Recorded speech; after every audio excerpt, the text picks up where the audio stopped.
Are you ready to apply UPSC exam 2025 but confused? क्या करें कैसे करें? प्रक्रिया को लेकर उलझन में है? चिंता मत करें, यह वीडियो आपके लिए है। मैं अमर वर्मा, मैं आपको फॉर्म भरने की पूरी प्रक्रिया आसानी से समझाने वाला हूँ ताकि आप कोई गलती न करें। तो सबसे पहले हम गूगल पे, क्रोम ब्राउजर पे सरकारी रिजल्ट टाइप करेंगे। उसके बाद जब ये पेज ओपन होकर आएगा तो यहाँ पे लेटेस्ट जॉब में सबसे पहले UPSC civil services IAS IFS pre online form 2025 को क्लिक करेंगे। ये पेज ओपन होने के बाद हम लोग इसकी पूरी जानकारी पढ़ लेते हैं। Union public service commission UPSC application start हुई है 22 जनवरी 2025 से और इसकी लास्ट डेट अप्लाई करने की 11 फरवरी 2025। इसलिए देर मत कीजिएगा, इंतजार मत कीजिएगा, जितना जल्दी हो सके उतना जल्दी भरिए और कोशिश करिए फॉर्म रात में भरने की, 12 बजे के बाद की। सर्वर थोड़ा सही चलता है, स्पीड अच्छी मिलती है और कम लोग रहते हैं। अदरवाइज दिन में भरेंगे, शाम को भरेंगे तो सर्वर डाउन रहता है। करेक्शन और एडिट फॉर्म 12 से 18 फरवरी के बीच में आप कर सकते हैं। UPSC IAS IFS pre exam की डेट 25/5/2025 मतलब 25 मई को है। एडमिट कार्ड उसके कुछ दिन पहले आएगा तो आपको सूचित कर दिया जाएगा। फीस जनरल ओबीसी ईडब्ल्यूएस की 100 रुपए है, एससी एसटी पीएच की 0, ऑल कैटेगरी की 0, फीमेल कैटेगरी की 0। पेमेंट आप debit card, credit card, net banking और ई चालान फी मोड के माध्यम से कर सकते हैं। मिनिमम एज अगर इसकी देखी जाए तो 21 साल है और मैक्सिमम 32 साल है। एज रिलैक्सेशन आप अगर लेना चाहते हैं तो उसके लिए आपको उसमें सबमिट करने पड़ेंगे। अब वैकेंसीज देखी जाए तो Indian administrative service IAS civil services की 19979 वैकेंसीज है, जिसके अंदर आपको एलिजिबिलिटी देखी जाए तो bachelor degree in any stream और फॉरेस्ट सर्विस के लिए बैचलर डिग्री चाहिए। Animal husbandry, veterinary science, botany, chemistry, geology, mathematics, physics, statistics and zoology, agriculture और इक्विवेलेंट। टोटल सीट्स हैं 150।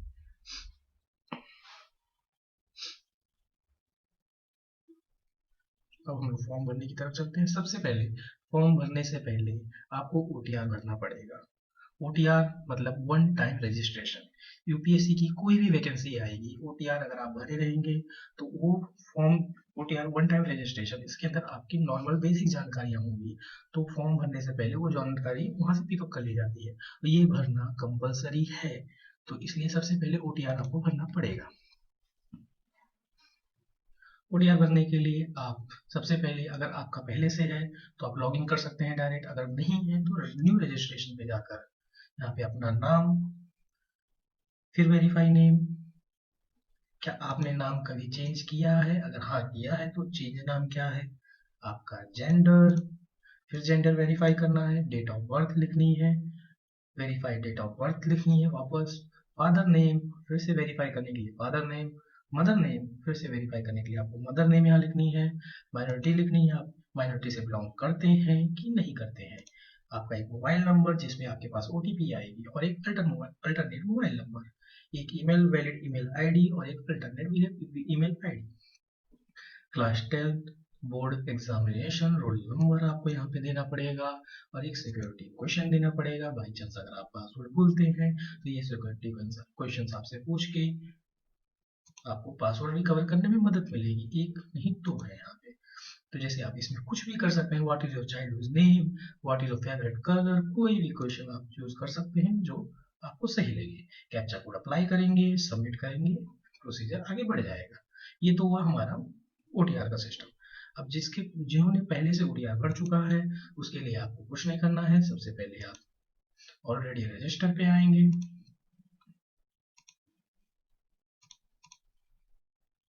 ऑलरेडी रजिस्टर, तो इसके अंदर आप एक मोबाइल नंबर, अगर आपने आप ओटीआर भर चुके हैं तो सबसे पहले आपको क्या करना रहेगा, ईमेल आईडी से आप इसको लॉगिन कर सकते हैं, मोबाइल नंबर से आप इसको लॉगिन कर सकते हैं और ओटीआर आईडी से भी इसको लॉगिन कर सकते हैं। तो हम सबसे पहले इसको लॉगिन करते हैं। OTR भरने के बाद आपको फिर से लॉगिन करना पड़ेगा। जब OTR कंप्लीट हो जाएगा तो आपको एक OTR आईडी भी मिलेगी, तो आप फिर से अपने मोबाइल नंबर, ईमेल आईडी या OTR आईडी से लॉगिन करेंगे। जब आप लॉगिन करेंगे तो आपके सामने एक नया डैशबोर्ड ओपन होकर आएगा, जिसके अंतर्गत आपको 9 प्रोसीजर से होते हुए ये फॉर्म कंप्लीट करना होगा। तो सबसे पहले हम लोग देख लेते हैं इसके अंतर्गत पर्सनल इंफॉर्मेशन। पर्सनल इंफॉर्मेशन के अंतर्गत आपको OTR रजिस्ट्रेशन जो आपने फॉर्म फिलअप किया, अपनी बेसिक जानकारी दी, वो सारा लिख के आ जाएगा। जैसे candidate name, have you ever change your name, father name, marital status, mobile number, date of birth, gender male, mother name, email ID, class 10th, board examination, roll number, ये सब लिख के आ जाएगा। फिर उसके बाद उसके अलावा आपको फॉर्म में क्या भरना है, जैसे आपकी नेशनलिटी क्या है, इंडियन है, नेपाल, भूटान, जहाँ से भी आप वो भर सकते हैं। मदर टंग आपकी क्या है, हिंदी, कन्नड़ा, कश्मीरी, कोंकणी, जो भी आपकी है। मैरिटल स्टेटस आपका क्या है, मैरिड है, अनमैरिड है, विडो है, डाइवोर्स है, जो भी आप है आप सिलेक्ट कर सकते हैं। प्लेस ऑफ बर्थ आपका क्या है, इंडिया या आउटसाइड इंडिया, आप किस कम्युनिटी से बिलोंग करते हैं, SC, ST, OBC, general, EWS। For example अगर मैं OBC सिलेक्ट करता हूँ तो इसके अंतर्गत do you belong to creamy layer, आप यहाँ देख सकते हैं ऑप्शन है। अगर यहाँ आप यस करेंगे तो मतलब आप क्रीमी लेयर से बिलोंग करते हैं। आपकी फैमिली की इनकम, आपकी माताजी या आपके पिताजी की इनकम 8 लाख एनुअल से ज़्यादा है, मतलब 8 लाख सालाना से ज़्यादा है, तो ये आप क्रीमी लेयर में काउंट होंगे और आपको OBC का कोई बेनिफिट नहीं मिलेगा। आप जनरल के जैसे ट्रीट किए जाएंगे। बट अगर आपके परिवार के सदस्य, पिताजी या माताजी ग्रुप सी में जॉब करते हैं, ग्रुप डी में जॉब करते हैं, जैसे फॉर एग्जांपल ग्रुप सी में टीचर्स भी आते हैं, तो आप क्रीमी लेयर में काउंट नहीं होंगे, आप नॉन क्रीमी लेयर में काउंट होंगे, भले ही आपके पिताजी की इनकम 8 लाख प्लस हो। अगर वो ग्रुप सी और ग्रुप डी के ऑफिसर्स हैं तो वो क्रीमी लेयर में काउंट नहीं होंगे। ये एकदम ध्यान से सुनिएगा। PWD कैंडिडेट्स हैं या नहीं आप सिलेक्ट कर लीजिए। फोटो आइडेंटिटी में आपको Aadhaar card, driving licence, PAN card, passport, photo ID issued by government, voter ID, school ID, आप कुछ भी भर सकते हैं जो आपके पास है। अगर आप यहाँ पे आधार कार्ड सिलेक्ट करते हैं तो इसमें आधार कार्ड नंबर ये सब सिलेक्ट करना पड़ेगा। क्या आप इसके पहले कभी फिजिकली हैंडीकैप्ड होकर एग्जाम दिए हैं, आपको कोई प्रॉब्लम थी तो आप सिलेक्ट कर सकते हैं। फिर उसके बाद यहाँ पे पर्सनल इंफॉर्मेशन ये दे सकते हैं। हाँ, क्रीमी लेयर में अगर आपने नो सिलेक्ट किया तो और कुछ चीजें खुल के आती हैं, जैसे सर्टिफिकेट नंबर। ये आपके कास्ट सर्टिफिकेट में लेफ्ट साइड में प्रमाण पत्र ऊपर प्रमाण पत्र क्रमांक रहेगा, वो आपको लिखना है। इशू अथॉरिटी, किसने इशू किया है, जैसे आप सर्टिफिकेट में राइट साइड एकदम डाउन लिखा रहेगा तहसीलदार या किसी ने भी इशू किया है, वो आपको लिखना है। किस स्टेट ने, ये उत्तर प्रदेश, बिहार, उत्तराखंड, जो भी स्टेट ने इशू किया वो लिख सकते हैं। डेट ऑफ इशू, इस पर मैं बता दूं, आपका सर्टिफिकेट एकदम ध्यान से सुनिए, आपका सर्टिफिकेट 1/4/2024 के बाद का होना चाहिए, अन्यथा फॉर्म सिलेक्ट नहीं होगा। आपका सर्टिफिकेट 1/4/2024 के बाद का होना चाहिए। इसलिए अगर आपने अभी तक सर्टिफिकेट नहीं बनवाया है या उसके पहले का है तो जल्दी से जल्दी बनवा लीजिए, 3-4 दिन में बन जाते हैं। फुल एड्रेस आपको देना है, तहसीलदार ने जो इशू किया है आपकी कचहरी का फुल एड्रेस देना कि कौन सी कचहरी है वो आप दे दीजिए यहाँ पे। फिर उसके बाद नेम ऑफ कास्ट, आप किस कास्ट से बिलोंग करते हैं, जैसे आप अगर सब कास्ट जो होती हैं, जैसे अहिर, कुर्मी, सोनार, ऐसे करके आप उस कास्ट को आपके कास्ट सर्टिफिकेट पे लिखा रहेगा, वो आपको लिखना है। और उस कास्ट को आपको एक सेंट्रल लिस्ट में सर्च करके उसका नंबर लिखना है, सेंट्रल लिस्ट ऑफ ओबीसी। इसको आप जाके पहले central list of OBC select करेंगे। फिर उसके बाद आप जिस भी स्टेट से हैं वो स्टेट आप सिलेक्ट करेंगे, जैसे मैं उत्तर प्रदेश से हूँ तो उत्तर प्रदेश सेलेक्ट करूंगा। उसके बाद यहाँ देखिए, यहाँ कास्ट कम्युनिटी दी हुई है, अहिर, कहार, केवट, किसान, क्वेरी, ये सब दी हुई है। उसके आगे नंबर दिया हुआ है, यही आपको नंबर सेलेक्ट करना है। फॉर एग्जाम्पल अगर मैं कुर्मी हूँ तो मैं 9 सेलेक्ट करूंगा, तो यहाँ पे मैं 9 लिखूंगा। ये हो गया आपका पहला पर्सनल इंफॉर्मेशन हमने देख ली। अब हम लोग देखते हैं एड्रेस इंफॉर्मेशन। एड्रेस इंफॉर्मेशन में क्या क्या आपको भरना है, सबसे पहले करेस्पॉन्डेंस एड्रेस, मतलब आप प्रेजेंट टाइम जिस टाइम जहाँ रह रहे हैं, जैसे फॉर एग्जांपल अगर आप प्रयागराज में है तो प्रयागराज में जहाँ रह रहे हैं वहाँ का एड्रेस, अगर आप दिल्ली में रह रहे हैं तो दिल्ली में जहाँ रह रहे हैं वहाँ का एड्रेस आपको लिखना है। हाउस, अपार्टमेंट, बिल्डिंग, स्ट्रीट में जो भी है आप यहाँ पे लिख दीजिए। पोस्ट ऑफिस वहाँ की क्या है, सिटी कौन सी है, डिस्ट्रिक्ट कौन सा है, स्टेट कौन सा है, और pin code, area code, phone, fax, ये सब वगैरह वगैरह लिखना है। और परमानेंट एड्रेस में भी सेम, आपका परमानेंट जो आधार कार्ड पे एड्रेस है वो आपको लिखना है और सेव कर देना है। अगर दोनों सेम है तो कोई बात नहीं, दोनों सेम लिखिए। फिर उसके बाद photo sign upload, most important, photo और साइन अपलोड कैसे अपलोड करना है इसको एकदम ध्यान से देखिएगा, ये काफी लोग गलत कर रहे हैं। तो प्लीज सीधा एग्जांपल में लोग अपलोडिंग, ठीक है।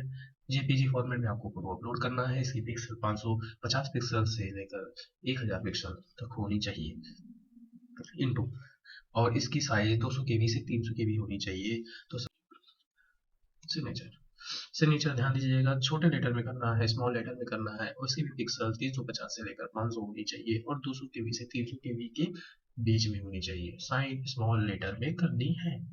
फिर उसके बाद एजुकेशनल क्वालिफिकेशन, एजुकेशनल क्वालिफिकेशन के अंदर आपको मैट्रिकुलेशन तो यहाँ पे पूरा देना पड़ेगा, एग्जाम आपने कब पास किया, क्या डिवीजन पाया, अगर है तो परसेंटेज, अगर सीजीपीए में स्कोर है तो सीजीपीए, ईयर ऑफ पासिंग क्या है। फिर उसके बाद सब्जेक्ट आपके क्या क्या थे, नेम ऑफ बोर्ड और नेम ऑफ स्कूल। इसके बाद आप इसको जब सेव करेंगे तो उसके बाद 12th की भी मार्कशीट पूछेगा। 12th के बाद आपके पास जितनी डिग्रियां हैं, 12th, बीएससी, एमए, पीएचडी, सारी आपको यहाँ पे इंफॉर्मेशन देनी होगी धीरे वन बाय वन।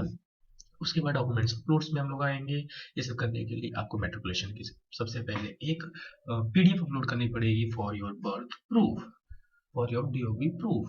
आपको मैट्रिकुलेशन यानी 10th की मार्कशीट एक अपलोड करनी होगी। अगर graduation pass certificate, marksheet, education qualification अगर है तो ये अपलोड करनी पड़ेगी, ओनली फॉर एनडीए के लिए है। और एक आईडी प्रूफ का, जो आपके पास आधार, पैन कार्ड, जो भी ड्राइविंग लाइसेंस है उसका पीडीएफ आपको अपलोड करना पड़ेगा।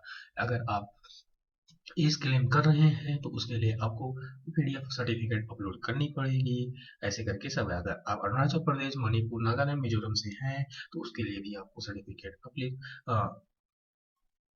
अपलोड करनी होगी। अचीवमेंट कोई आपने जीता है, कोई अवार्ड वगैरह कुछ भी, तो उसका भी आपको सर्टिफिकेट अपलोड करना पड़ेगा। डॉक्यूमेंट्स अपलोड में ये आपको देना पड़ेगा। पेरेंटल इंफॉर्मेशन, इंफॉर्मेशन इसके अंदर आपको आपके पिताजी का नाम, उनकी नेशनलिटी क्या है, वो इंडियन है कि नहीं, उनका प्रोफेशन क्या है, वो किसान है, टीचर है, ऑफिसर्स हैं, क्या है वो आपको लिखना है।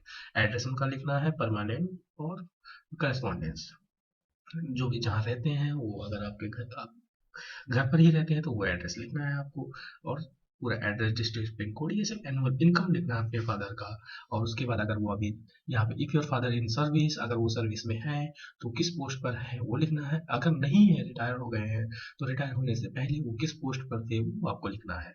और आपके मदर कहाँ बिलोंग करते हैं, कहाँ से बिलोंग करते हैं, वो स्टेट लिखनी है और डिस्ट्रिक्ट लिखनी है। सेम ऐसे मदर के फॉर्म में लिखना है कि आपकी मदर का नाम क्या है, उनका प्रोफेशन क्या है। अगर वो हाउस वाइफ है तो हाउस वाइफ लिखिए, अगर कोई प्रोफेशन है तो वो लिखिए। और सेम एड्रेस वही यहाँ पे भी लिखना है कि वो अगर जॉब करती हैं तो किस पोस्ट पर है, उनकी एनुअल इनकम क्या है, स्टेट क्या है, डिस्ट्रिक्ट क्या है। फिर एम्प्लॉयमेंट और इन्फॉर्मेशन पे हम लोग चलते हैं। योर एम्प्लॉयमेंट स्टेटस, अगर आप किसी गवर्नमेंट जॉब में पहले से हैं तो वो आप सिलेक्ट करिए, अगर प्राइवेट जॉब कर रहे हैं तो भी सिलेक्ट करिए, अगर नहीं है तो नॉट एम्प्लॉयड में सिलेक्ट करिए।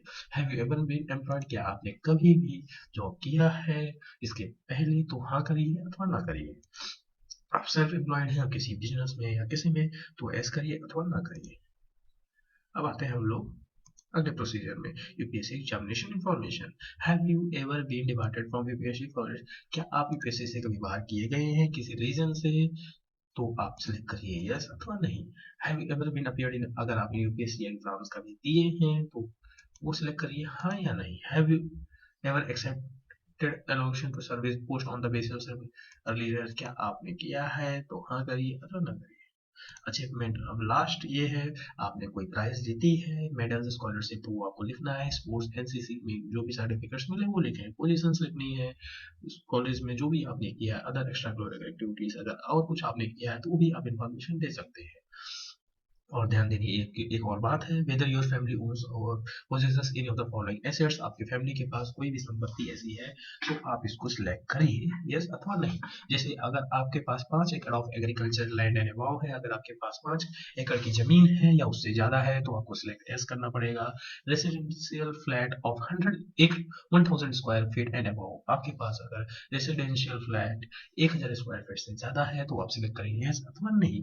Residential plot of 100 square yard यानी म्यूनिसिपलिटीज एरियाज में अगर 100 स्क्वायर यार्ड से ज्यादा है तो इसलिए करिए residential plot of 200 square foot areas in the notified municipalities जहाँ पे ये सब है, आप सब पढ़ सकते हैं। इसमें जो भी है आप सिलेक्ट यस करिए अथवा नहीं करिए। Language, what language including Indian language can you read write speak, आप कौन कौन सी लैंग्वेज बोल सकते हैं पढ़ सकते हैं। तो रीड ओनली आप कौन सी कर सकते हैं, जैसे आप सिर्फ पढ़ कौन कौन सी सकते हैं, मराठी मैनपुरी जितनी भी लैंग्वेज है यहाँ पे आप कर सकते हैं, तेलुगु उर्दू। स्पीक ओनली आप कौन कौन सी लैंग्वेज बोल भी सकते हैं वो करना है। रीड एंड स्पीक दोनों अगर आप कर सकते हैं तो वो कौन सी है। रीड राइट एंड स्पीक में कौन कौन सी आप बोल भी सकते हैं, लिख भी सकते हैं और पढ़ भी सकते हैं। एग्जामिनेशन पास्ट कोई है, पास्ट कोई है, इसके बाद तो एक्शन ऐड करिए। ये हो गया हमारा ये 9 प्रोसीजर से पूरा इंफॉर्मेशन कंप्लीटेड। अब इसके बाद आपको करनी होगी पेमेंट जो होगी 100 rupees for all for general OBCs and EWS categories male and females 0। तो इसके बाद आपको करनी है पेमेंट और आपका हो गया form completed. So thank you for watching.